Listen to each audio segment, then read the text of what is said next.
here on the Buckeye Show, brought to you by our great friends over at Coors Light. Those mountains are blue. You know, those suckers are as cold as the Rockies. Austin, it was a busy day for you over at the Woody. Started out with Ross Bjork. Then you got to talk to Ryan Day. Then we had Billy Fessler after that. Then you got to talk to the quarterback. So we're just kind of reverse engineering this show. Let's do it. Is what we're doing. So we're going from last and then first with Ross Bjork talking today. I'm surprised by all of the changes coming to Ohio Stadium, to a feature film near you this fall. Again, I mean, there's a lot of different stuff that Ross covered. How long did he talk for? Almost like a half an hour? About half an hour, yeah. He walked up to the microphone at 11:15-ish, and he was like, "Oh, you guys are all here to listen to me talk about the quarterbacks? No, I got a PowerPoint for you. Great. Let's crank through this bad boy. Here's what's coming to the Horseshoe." So before we get into what Ross Bjork talked about today, I want to almost flip the calendar back 13 months ago when Ross Bjork fully took over. Was it June 1st or July 1st? I think it was July 1st when he fully... I believe it was July 1st. Yeah, he came in, I want to say at sometime in mid-May, and got to hang out with Gene for a couple months before Gene left. And I just remember doing a ton of different shows with you and Bob at the time. Like, what's on Ross Bjork's to-do list? You know, what's on the to-do list? One, obviously navigating NIL to the fullest capacity and understanding what's coming down the pipe. I think that was number one. But specifically here for Ohio State, what was the number one thing that we most talked about? And I want to say that the most common answer, especially when we got into football season, was how do you fix the game day atmosphere over at Ohio Stadium? Like, that came up in conversation so much. I remember us talking about like the bouncy ball races and the DJ, non-DJ, wine and cheese crowd. Like, how do you get this stadium, a cathedral of the sport, how do you get it to a place where you come back, right? And I give Ross a lot of credit because it's not an easy thing to do. It's 105,000 people. A lot of people that go there, Austin, every Saturday in the fall when they play at home and they want to watch football. That's what you want to do. Yep. I obviously have your students and your tailgaters out there that want to go for the party and don't really care about the football game. But I think majority of the people, when you're packing 100,000+ in, want to go for the actual product. So I was reading this today, and this was just a little blip of kind of the wrap up of the press conference from Ross Bjork. This came from Jerry. It said, "What has tradition evolved? Growing traditions and memories, such as playing the Victory Bell, best damn band in the Lambs Ranch, the best damn band in the Lands ramp entrance, and the road after a third down stop to make them even more memorable and powerful." One of the biggest changes coming to Ohio Stadium this fall is going to be, and it's like this if you go to a Crew game, it's the only thing that I can think of, Austin, that kind of comps to this, is that the Victory Bell, in its name, does not get rung until after you have yielded a victory. That is a little bit dicey with what they're doing here. Yes, it is. So the change that's going to happen to the Victory Bell is that you're ringing it before the game, and it will be a la like James was the Crew match igniter the other day over at lower.com field. First one out of the gates, Archie's going to ring this to get the crowd amped before the game. I'm like, all right, that's cool. We've seen that for years now, watching Crew games. Yeah. Kind of getting the stadium hype. The Bengals have like the jungle, whatever. I don't remember what they call it. I don't know.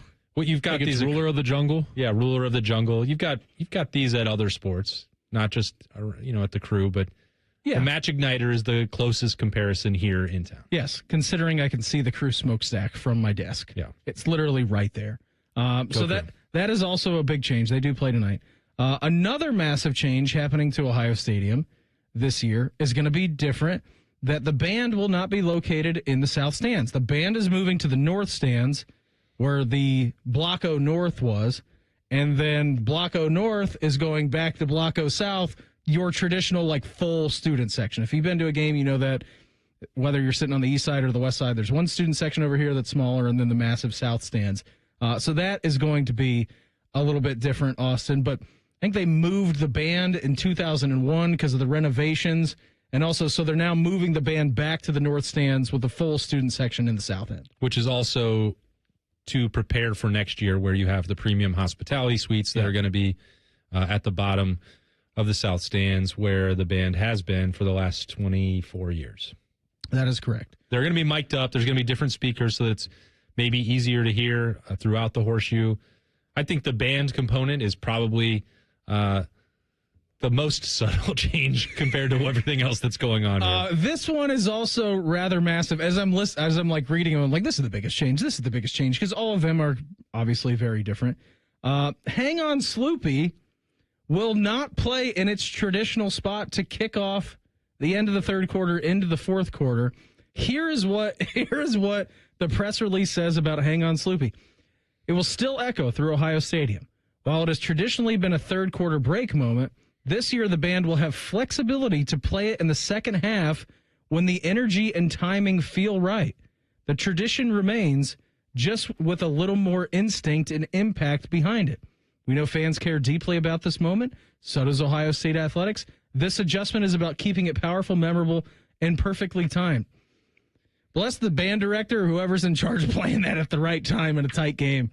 That's going to be maybe Ryan Day's job, probably the number one most difficult, or Brian Hartline or Matt Patricia or the guys on the football field.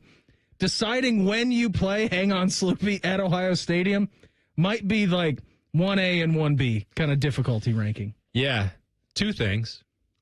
Urban Meyer not going to be happy to hear this. I don't think Ryan Day will care all that much about when it's played. I don't think he's going to pay too much attention. But Urban used to say, oh, yeah, you get after that third quarter, I got to take the headset off so I can listen to Hang On Sloopy, you know. And so he's probably going to be the most vocal about this change, or maybe not. Maybe he won't care at all if it's still being played. I feel like I told Ross, why don't you play it in the first half? Like, if you're coming to the Grambling game, it might be your only experience to go be in the horseshoe, have your family out there. Why don't you play it twice Whatever. a game? You can play it however many times you want. Play it once between quarters. But it doesn't have to be in the second half. If you want people to experience that and remember it, and you're winning by 70 points against Grambling, no one's going to be around in the second half. You know that. We all see it. Yeah, but that's the payoff pitch. That's why you stay.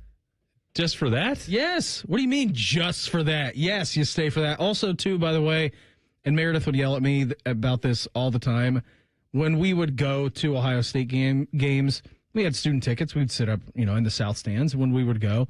She would yell at me because everybody would be partying at 100 East Woodruff, like at our house, be getting ready to rock.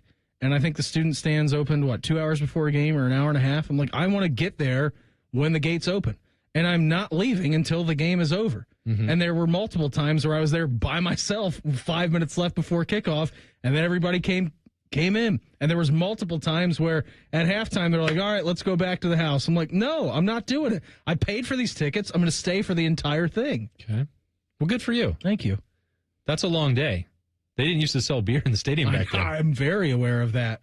You have some secrets of the pros? I don't want to incriminate myself. Oh, okay. Well, the statute of limitations is passed. Is it? I don't know. I don't want to give anybody out there any ideas. Oh, okay. Well, that's all. That's all. Because people are still going to the games. I don't want to do that. Yeah. Well, let them come up with their own solutions. That's a great point by you. Anyway, play it multiple times. I don't care. I think it is important that if you want people to stay in the third quarter or to the beginning of the fourth quarter, I still believe that the solution is lowering concession prices. Yeah. People are more likely to do that in my mind. That's still the one thing that did not come up. I didn't ask Ross about that specifically. I asked about what the next project that was on his plate was going to be. I think to that, Austin, and just from a 30,000-foot view without having the documents in front of me that tells you how much gate concessions on gate that they make, that's a big one, and then the speed of which you get them through the lines.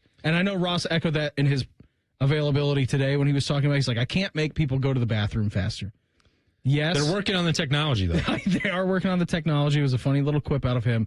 But getting them through concessions longer, that technology I know is available. You go over to Nationwide Arena, you go over to lower.com field, that is there. There are kiosks there where you can set up, boom, scan your credit card, go pull anything you want, and then you're on your way. Now, logistically, with 100,000 people, I don't know how that works, but I know that technology is out there. Yeah, I mean, we've seen it work in other stadiums and felt like a very different experience, not just with the price, but also the speed and convenience at Mercedes-Benz Stadium for the national championship. It wasn't 100,000, but it was 70,000.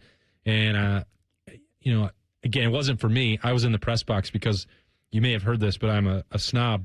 I have heard that. That sits up there, but one, Allie Ward has been to multiple games in the Horseshoe and multiple playoff games, and she's like, this is incredible. Why is it not like this everywhere? Talking about Mercedes-Benz Stadium, and definitely compared to the Horseshoe, where her and Liberty will go to games. It's like, well, we just missed the entire second quarter trying to get Dippin' Dots or whatever. Like, name your random whatever concession. it is. And it's like, it shouldn't be that way.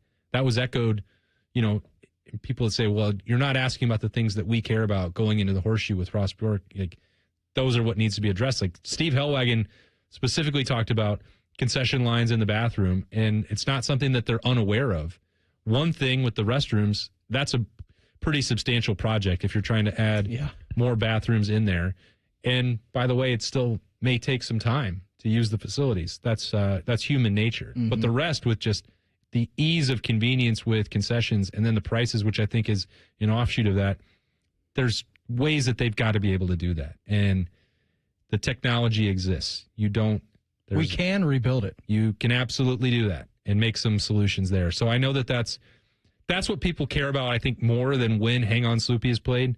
I'm speculating. I think, by and large, the people that are going to the Horseshoe, I think you're overestimating that.